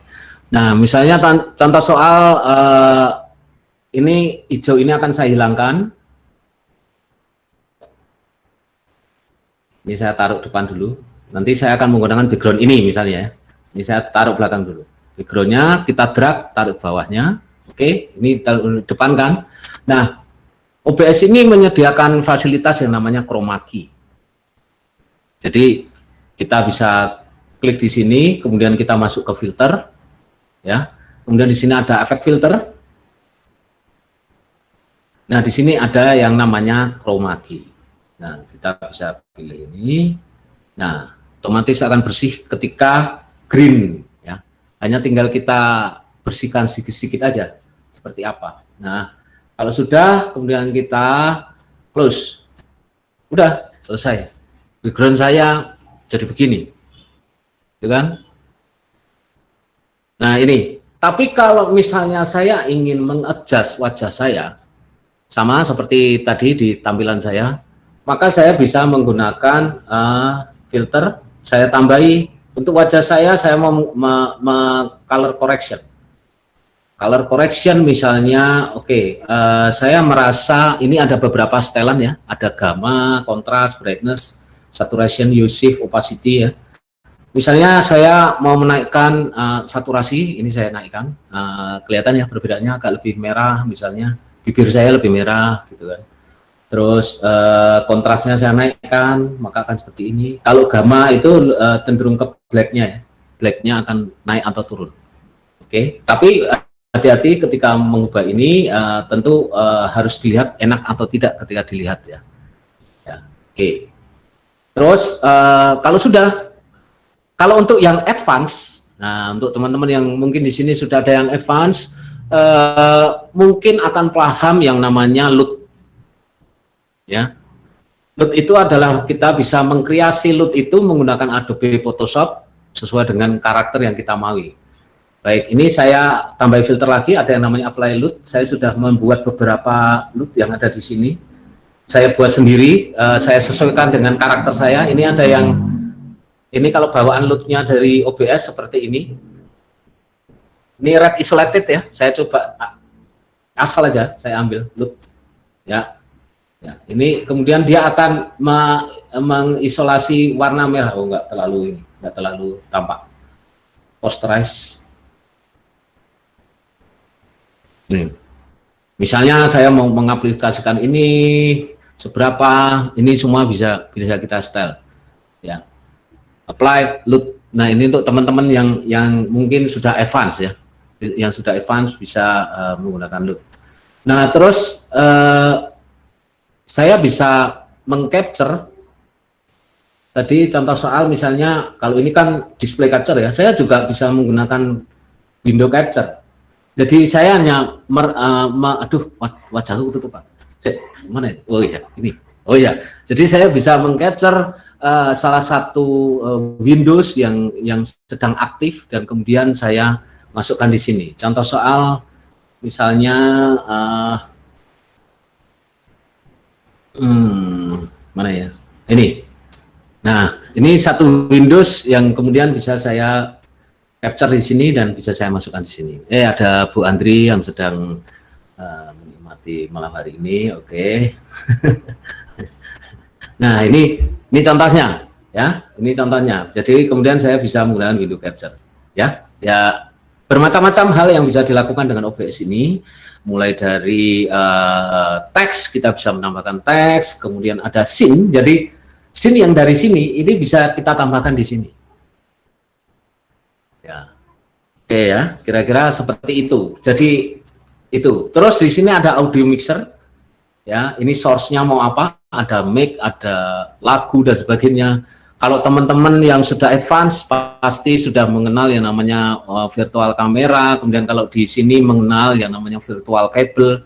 Jadi kita bisa melempar dengan kabel virtual antara dari Google Meet menuju ke OBS.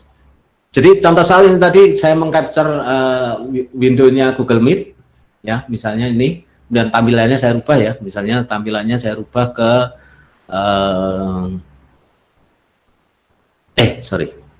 tampilannya akan saya rubah ke spotlight. Nah, kebetulan Mbak Andri yang ada di sini ya, maaf ya Mbak Andri ya, saya pakai untuk eksperimen untuk model ya Mbak ya, nggak apa-apa ya. Ngomong model tenan larang gitu. Ya, oke, baik. Nah, ini kemudian kita bisa kecilkan di sini, ya. Nah, ini bisa kita kecilkan. Nah, kalau misalnya saya seolah-olah pengen ngobrol sama Mbak Andri, ini saya bisa potong, tekan Alt kalau misalnya pakai Windows. Kemudian ini saya potong begini, bisa. Atas saya potong. Bentar. Ini atas saya potong. Kemudian bawah saya potong. Ya, ini Alt ya, tekan Alt sambil di Oke. Kemudian saya adjust posisi saya. Mana ini? Kamera saya membuka. Oke, jadilah kita ngobrol di sini. Itu. Jadi ya oke. Nah ini bisa kita kreasikan. Jadi bagaimana kemudian kita bisa bermain kreasi dengan OBS ini, tidak usah takut salah gitu ya. Nah, yang memang agak krusial, sekali lagi saya kembali ke settingan yang ada di sini. Ini yang kadang-kadang orang tidak menggali sampai deep. terutama di menu advance ini. Di sini ada stream delay. Stream delay ini bisa kita enabling ketika memang koneksi internet kita tidak cukup baik, gitu. Kalau koneksi kita tidak cukup baik, lebih baik kita mendelay koneksi mendelay live streaming kita di YouTube daripada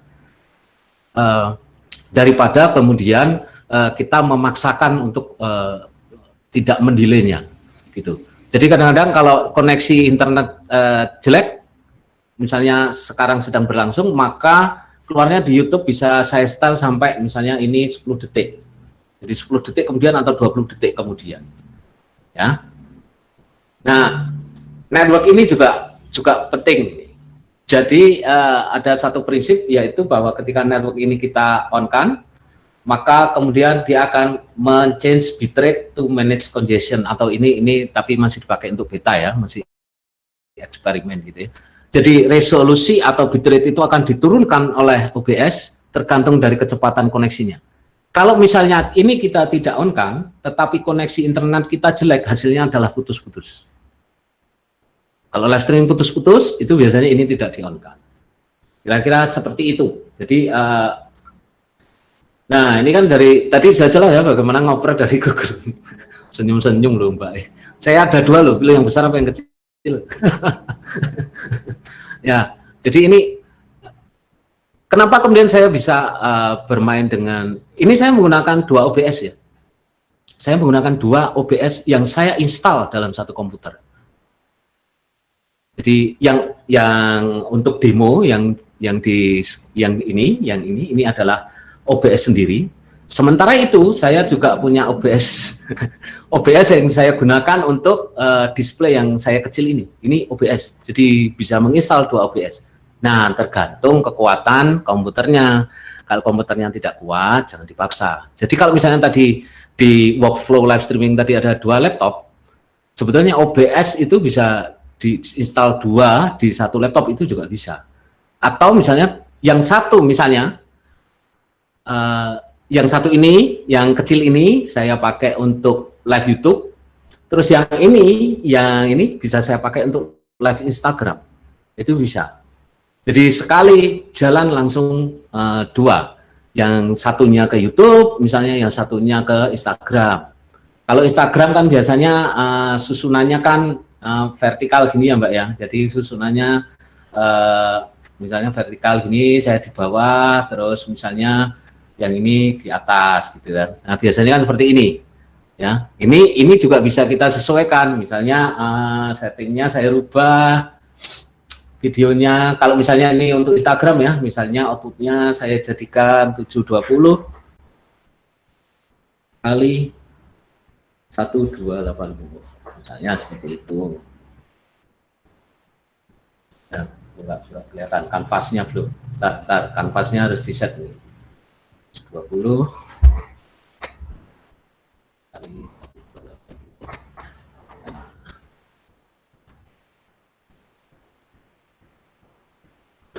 Nah, ini kan bisa kita atur semacam ini. Jadi kita bisa membuat live Instagram melalui OBS. Hanya kemudian memang Instagram itu salah satu program yang agak pelit ya. Jadi dia tidak menyediakan istilahnya linknya gitu ya. Linknya kalau mau lihat sendiri itu butuh software tambahan lagi. Ya itu namanya stream on. Silahkan stream on. Gitu. Kemudian nanti di copy di sini. Nah ini mohon maaf kalau sangat teknis, tapi memang hal ini yang harus saya sampaikan ketika kita akan bermain-main dengan live streaming, bermain-main dengan event virtual. Ya, gitu. Baik, itu yang bisa saya sampaikan malam hari ini. Waduh, terima kasih sekali Mas Gentong. Ini saya jadi model nih jalan-jalan. Atau kata Mbak, anane jenengan ya udah. Iya, yang lainnya menutup kamera ya Mas Gentong ya. Oke, kayaknya ini udah banyak sekali yang pada bertanya Mas Gentong, karena memang cara penggunaan software terutama OBS ini kan memang sangat dibutuhkan sekali sekarang untuk live streaming ya. Jadi ini sudah ada beberapa pertanyaan ya. Ini dari Mbak Leoni. Nanti panitia mohon saya juga dibantu pertanyaan-pertanyaan dari YouTube. Tolong nanti di copy paste di chat box ya. Nah, ini kita langsung mengundang saja pertanyaan-pertanyaan dari para peserta. Ya. Ini nomor 1 ada namanya Mbak Leo ini ya. Apakah ada perbedaan setting dalam OBS jika saat live streaming room virtualnya bukan menggunakan Jmeet tapi Zoom seperti itu atau Webex seperti itu, Pak Gentong? Mohon arahannya. Dan apakah kalau IG live ya ada batasan waktu nggih Pak? Karena kemarin setiap live IG dengan OBS itu tiap 1 jam itu mati. Pak Gentong. Nah, mungkin Pak Gentong bisa menjawab. Monggo. Ya. Baik. Saya langsung jawab ya. Yang pertama, perbedaan setting dalam OBS jika saat live streaming room virtualnya bukan menggunakan Jmeet namun menggunakan seperti Zoom, Webex. Sebetulnya sama prinsipnya, hanya kemudian memang sebaiknya kita menggunakan 2 monitor ya. Jadi saya ini menggunakan 2 monitor. Yang monitor yang ada di depan saya ini monitor 1 yang komputernya itu saya untuk OBS 1, kemudian sebelahnya ada Google Meet. Nah, yang di sana itu yang untuk misalnya tadi PowerPoint dan sebagainya itu. Nah, kalau misalnya mau pakai Zoom dan sebagainya, sebenarnya tidak ada perbedaan signifikan sepanjang kita tahu bagaimana setting Zoom dan karakternya masing-masing. Saya terus terang belum pernah menggunakan Cisco Webex ya, tapi saya hanya menggunakan Zoom dan Google Meet. Bagaimana teknik displaynya, itu kan? Apakah kemudian teknik displaynya itu akan galeri atau maksudnya kelihatan semua atau spotlight atau pin mau dipin atau hanya narasumber 1 atau tampil 2 kemudian itu semua bisa di-set. Tapi kalau di dalam OBS-nya yang di-set mungkin hanya pada tadi nge-crop displaynya itu tadi. Seperti yang saya lakukan dengan Instagram tadi, saya crop, saya naikkan atas bawah gitu. Itu yang saya lakukan ya. Jadi jawaban saya adalah sama ya, hanya settingan displaynya yang kemudian tergantung selera dan kebutuhan. Saya bisa membuat galeri kecil-kecil, kemudian saya tambah-tambahkan terus, itu juga bisa. Ya tergantung. Seperti misalnya Zoom itu kan ada tampilan 1 besar, kemudian yang lain kecil gitu kan, peserta yang lain kecil. Nah ini bisa saya crop, ini crop, display capture 1, crop, kemudian display capture 2, saya crop lagi dan jadikan 1, itu sangat mungkin gitu. Nah ini yang bisa saya jawab. Kemudian kalau live IG memang ada batasan waktunya, jadi bukan dari OBS-nya tapi memang dari Instagram-nya. Jadi Instagram-nya memang ada 1 jam dan kemudian mati, dan itu ya saya juga sering terjebak. Jadi saya asik ngobrol ketika live Instagram dengan seseorang, tiba-tiba tahu-tahu loh mati gitu kan. Nah itu juga kadang-kadang menjadi masalah, tapi memang dari Instagram-nya itu, Mbak Andri. Oke, semoga menjawab ya Mbak Leo ya. Kita move dulu ke pertanyaan selanjutnya nih Pak Gentong dari Lawu Komputer. Halo Bapak, selamat malam.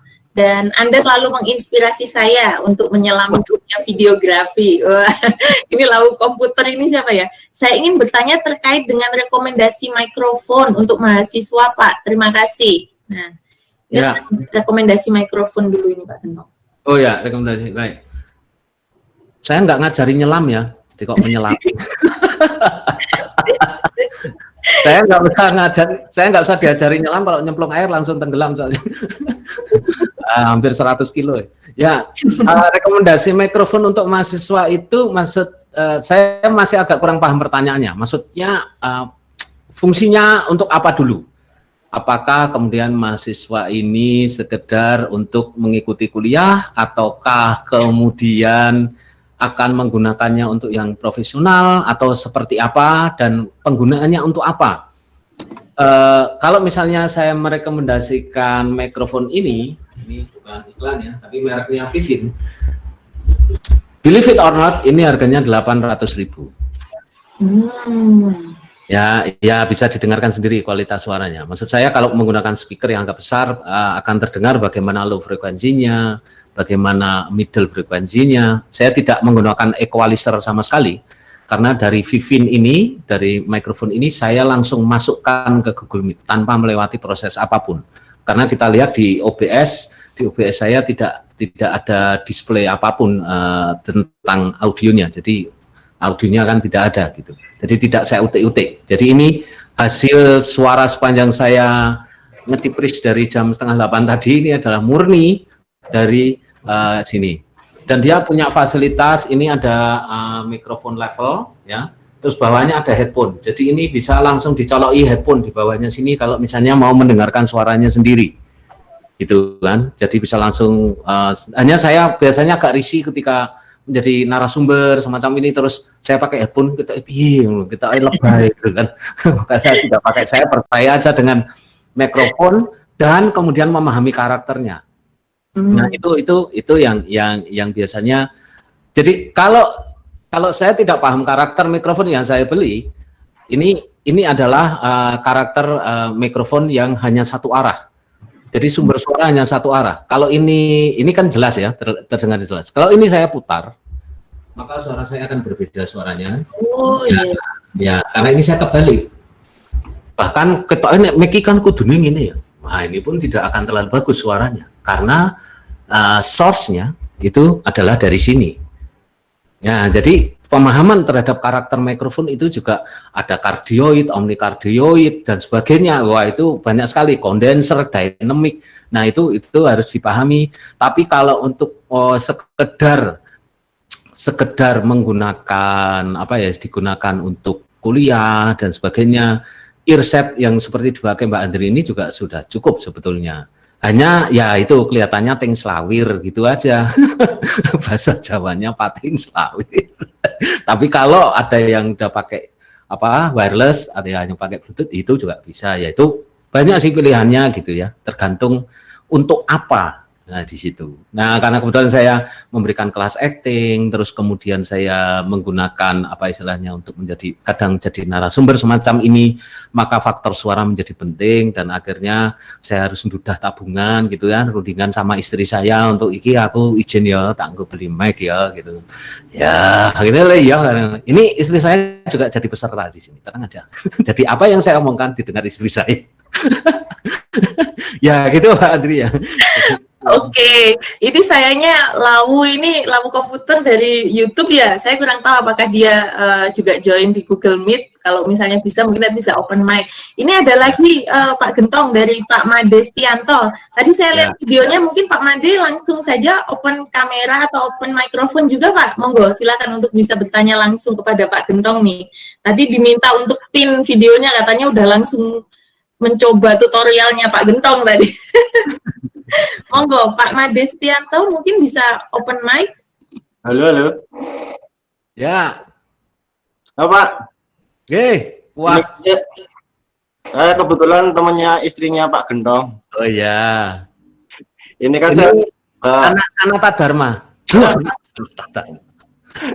Ini kan saya udah nyoba. Tapi karena saya baru awamnya malah pakai Google Meet, biasanya karena pakai Zoom.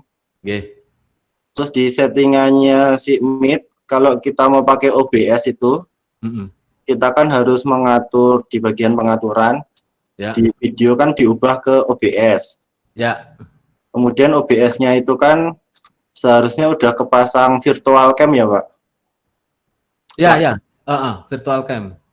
Nah ini plugin. Jadi bisa dicari di obsproject.com. Nah ini udah saya hubungkan tapi tetap nggak mau masuk. Oh ya? Kira-kira kendalanya apa ya Pak? Sudah ngeklik tools di OBS terus start virtual kamera belum? Sudah. Kalau pakai Zoom dia langsung masuk. Oh, nah ini kamu pakai apa ini? Vmix? Pakai OBS. Ini udah masuk nih?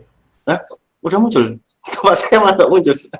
Enggak, yang ini kan tampilannya Mas Made pakai belakangnya ada sadar, kemudian ada Risa, ya ini udah muncul. Di tempat saya malah nggak muncul. Oh. Kita udah bisa lihat Pak Made. Jadi kalau dari yang presenternya malah langsung lihatnya di OBS-nya berarti ya Pak? Ya, ya. Oh.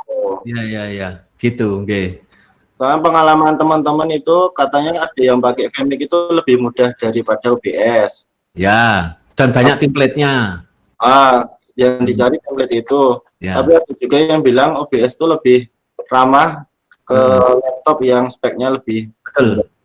Ya, betul. Jadi menurut pengalaman saya belum pernah menggunakan OBS secara mendalam ya. Karena kebetulan saya ini kan pakai Mac yang sekarang. Nah, itu tuh Vmix belum support untuk Mac. Itu. Jadi saya belum pernah menggunakan Vmix-nya, tapi katanya itu kan berbayar ya. Ada kalau tidak bayar ada fasilitas yang dikurangi dan sebagainya. Nah, itu saya nggak tahu tuh apa detailnya seperti apa gitu. Tapi yang jelas memang karena OBS ini berkembang dengan open source, maka ya saya senang pakai OBS karena ya gratis dan halal, itu aja sih. Dan masih bisa diuprek sebetulnya, maksudnya kita masih bisa nguprek-nguprek, kreativitas kita memang ditantang untuk membuat grafis sendiri, tidak ada template-nya, kita harus main Photoshop dulu, ekspor PNG. Nah, itu memang agak rumit memang, tapi ya begitulah dunia kreator, Mas. Kalau dari saya sih itu. Kalau lebih mudah mananya, tadi ada pertanyaan itu ya, dengan lebih mudah Vmix atau OBS, ya saya pikir lebih mudah Vmix seperti kata Mas Made tadi. Pak. Terima kasih Pak. Ya. Ya. Itu ya Pak Made ya. Oke. Tapi ini saya sudah bisa melihat kok apa tampilannya Pak Made, udah ada laboratorium micro teaching pendidikan matematika gitu ya Pak ya. Ya, itu teman istri saya itu. Oh iya. Oke, sip Pak. Kita move ke pertanyaan selanjutnya ya. Ini dari Muhammad Fikri Nur Hadiansyah. Permisi Bapak, izin bertanya, jika saya ingin mengganti webcam menjadi kamera digital, apakah ada jenis kamera tertentu yang digunakan? Dan aplikasi apa untuk mengkonekkannya ya Pak? Dalam catatan tidak menggunakan OBS Pak. Oke. Nah, ini ada beberapa pilihan sih sebetulnya. Tetap tergantung kamera digital yang seperti apa. Apakah kemudian kamera digital yang secara visual kemudian harus ler, dalam bahasa Jawanya ler gitu ya. Maksud saya harus misalnya harus depth of field atau ruang tajamnya sempit, belakangnya kelihatan blur atau tidak, atau sebatas, yang penting bisa mengcapture gitu kan. Nah, ini ada beberapa macam pilihan sih. Hanya kalau mirrorless itu memang kamera mirrorless, kamera digital itu secara durasi akan terbatas. Gitu ya. Jadi hanya sekitar hidup selama mungkin 20 menit, 15-20 menit dia akan mati powernya. Karena memang tidak diperuntukkan untuk durasi panjang, mirrorless.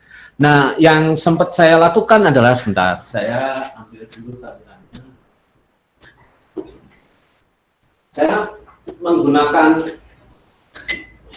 Saya menggunakan sebuah kamera lama, produksi tahun 2010, yaitu, ini bukan iklan ya, tapi nanti dikira berbayar ini, yaitu kamera inisialnya N7000 ya, N7000 ini saya modifikasi sedemikian rupa dari hasil belajar dari YouTube juga, dan ini bisa hidup 2 jam tanpa henti. Nikon N7000. Saya takut dikira promo ya nanti kalau di YouTube harus ditulis disertai promo berbayar gitu ya. Ya itu. Oh ya udah, nanti kita Jadi bisa kita menggunakan DSLR semacam itu, atau kalau memang tidak terlalu tidak mengharuskan sebuah visual ya paling enak ya handycam. Handycam itu memang digunakan untuk durasi panjang dan seterusnya. Nah, kamera DSLR ini juga sebetulnya tidak untuk durasi panjang, hanya kemudian firmware-nya atau software-nya kemudian kita utak-atik sedemikian rupa sehingga bisa dihubungkan dengan Ini saya juga menggunakan yang namanya kamera link. Jadi sudah banyak kok yang murah ya. Jadi kamera link semacam ini dari HDMI kemudian menuju ke USB. Nah ini langsung tancepin di USB, udah bisa langsung ke Google Meet juga akan terdetek. Yang 200 ribuan ada, yang 2 jutaan ada, tergantung dari budgetnya teman-teman gitu. Itu sih kalau dari saya ya, tapi rekomendasi merek dan tipenya saya tidak bisa menentukan karena selain promo juga karena memang karakternya beda-beda tergantung kebutuhannya. Merek A akan seperti ini, merek C, kamera C akan seperti ini, N akan seperti ini, S akan seperti itu gitu. Beda-beda soalnya. Oh iya. Oke, sip. Mungkin nanti kalau perlu konsultasi langsung hubungi saja Pak Gentong offline begitu ya. Atau bisa melalui ini. Ya, melalui ini. Oke. Ini lanjutan lagi Pak. Pertanyaan dari Pak Muhammad Fikri tadi, berarti tidak perlu software ya Pak ya? Mana? Ini tadi berarti yang enggak. Kalau sudah ada capture card-nya itu tadi, smart cam link-nya itu tadi dari HDMI, hubungkan aja. Saya sih mau bisa aja mendemokan sekarang, hanya susah instalasinya akan memakan waktu soalnya. Jadi langsung hubungkan, terus udah langsung nyala. Udah bisa itu. Ya, jadi nanti di misalnya Google Meet di videonya di kamera itu akan kedetek tuh capture card atau apa gitu namanya, tergantung merek sih gitu. Ya, gitu Mbak.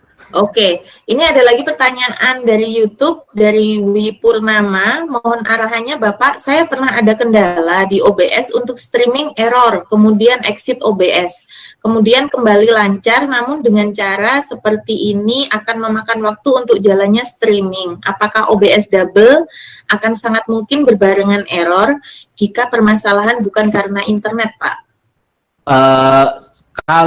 Terus terang kalau untuk live streaming saya belum pernah mencoba eksperimen OBS 2 jalan bareng dari satu komputer atau PC atau laptop ya. Saya belum pernah mencobanya. Ini saya menginstal 2 OBS khusus untuk event ini. Habis ini yang satu saya uninstall gitu. Nah, kalau OBS kemudian exit, kalau teman-teman sekarang mungkin sudah menggunakan OBS 26.02, nah itu ternyata masih banyak bug-nya. Di forum obsproject.com masih banyak bug-nya. Maka ini yang ada di Mac saya ini saya kembalikan ke 25.08 dulu. Sampai nanti yang versi 26 menemukan yang ter-oke, baru kemudian saya akan menginstalnya. Jadi memang kadang-kadang kita pengennya update ya. Kemarin saya juga sempat update dengan beberapa fasilitas. Jadi di menu yang di menu yang ada di sini nih, yang di kanan ini ada start streaming, start recording gitu kan, yang kanan bawah ini sudah ada langsung virtual kamera di sini. OBS virtual cam-nya udah langsung ada di sini, nggak perlu ngeset dan sebagainya, nggak usah, udah langsung start atau berhenti gitu, sudah langsung gitu. Jadi akan lebih memudahkan, hanya nggak tahu ini masih banyak bug-nya, mungkin akan ada beberapa yang harus direvisi. Nah, kadang-kadang antara updatean PC atau Mac-nya tidak sesuai dengan updatean OBS-nya, itu bisa memungkinkan tiba-tiba exit. Dan mungkin karena masih ada bug-nya, jadi masih ada beberapa belum yang di-fix ya, ada beberapa kendala memang, dan itu pernah saya alami dengan satu OBS ya. Tapi kalau misalnya 2 OBS dengan jenis yang sama, dengan apa istilahnya level yang sama, misalnya OBS 25 titik berapa, maka kemungkinan lag dan kemudian error itu akan sangat mungkin terjadi kalau dari pandangan saya ya. Oke. Ini kemudian ada lanjutan lagi dari Pak Wi Purnama. Mohon masukan saran untuk pixel 1920 kali 1080 template untuk background streaming, Pak. Apakah itu mutlak atau ada yang lebih disarankan? Terima kasih. Ya, ukuran pixel 190 itu tidak mutlak. Hanya yang penting aspek rasionya itu. Aspek rasionya 16:9. Karena 1280 kali 720 atau 1920 kali 1080 itu adalah 16:9. Kalau misalnya pengen lebih detail dan pengen pakai 4000 dan sebagainya, nggak apa-apa. Hanya memang nanti kalau masuk di kanvasnya ini, di kanvasnya apa istilahnya OBS-nya ini pasti akan harus dikecilkan. Itu saja. Jadi tidak mutlak, lebih besar bisa, tetapi juga jangan terlalu kecil. Nah, kita sudah harus ngeset dalam pikiran kita, saya akan live streaming dengan resolusi berapa. Kalau misalnya saya live streaming resolusi 720p, maka kemudian dengan grafis yang 72, ini latar belakang saya ini hanya 720p. Ya, karena saya sudah tahu bahwa ini nanti keluarnya akan 720p, bukan 1080. Kalau ini 1080, maka ini akan terlalu kecil, kemudian harus saya gedein, maka akan menjadi kurang bagus gitu ya. Itu sih kalau dari saya.